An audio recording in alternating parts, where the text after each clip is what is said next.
বিচাৰা নাই গতিকে জোৰ কৰিনো কিয় আপুনি নিজৰ কৰি ল'ব বিচাৰিছে প্ৰেম কাঢ়ি অনা বস্তু নহয় কোনোবা যদি আপোনাৰ ওচৰৰ পৰা আঁতৰি গৈছে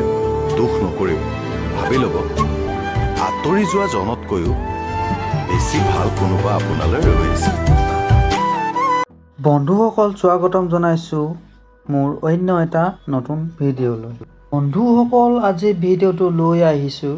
ৰেঙনি চেনেলত সম্প্ৰচাৰিত হৈ থকা আমাৰ সকলোৰে জনপ্ৰিয় ধাৰাবাহিক বেহাৰ বাৰী আউটপোষ্ট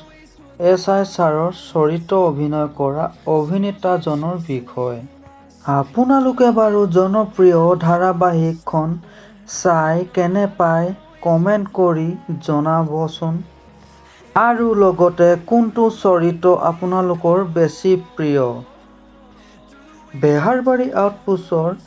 SI ছাৰ চৰিত্ৰত অভিনয় কৰা অভিনেতাজনৰ নাম হৈছে প্ৰীতম বৰুৱা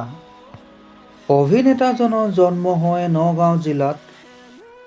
আৰু জনপ্ৰিয় অভিনেতাজনৰ বাৰ্থডে হৈছে 15 অক্টোবৰ আপোনালোকক জনাওঁ যে প্ৰীতম বৰুৱা প্ৰীতি এজন জনপ্ৰিয় ভ্ৰাম্যমাণ থিয়েটাৰ অভিনেতা তেখেতৰ পিতৃৰ নাম হৈছে ভৱেশ বৰুৱা এয়া মাতৃৰ সৈতে প্ৰীতম বৰুৱা পত্নীৰ নাম হৈছে গায়ত্ৰী শৰ্মা বেহাৰ বাৰী আউটপোষ্টৰ জৰিয়তে সমগ্ৰ অসমতে SI ছাৰ ৰূপে জনপ্ৰিয় হৈ পৰে আমাৰ সকলোৰে মৰমৰ প্ৰীতম বৰুৱা প্ৰীতম বৰুৱাই 2013 চনৰ পৰাই বেহাৰ বাৰী আউটপোষ্টত অভিনয় কৰি আহিছে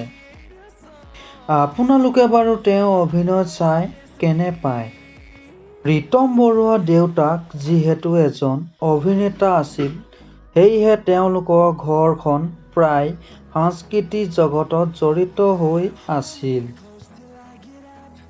জনপ্ৰিয় অভিনেতাগৰাকীয়ে তেওঁৰ দেউতাকক দেখি সৰুৰে পৰা অভিনয় জগতৰ লগত জড়িত হৈ পৰিছিল নাটকৰ জৰিয়তে অভিনেতাজনে অভিনয় জগতত খোজ পেলায় বন্ধুসকল আজি ভিডিঅ'টো ইমানেই আছিল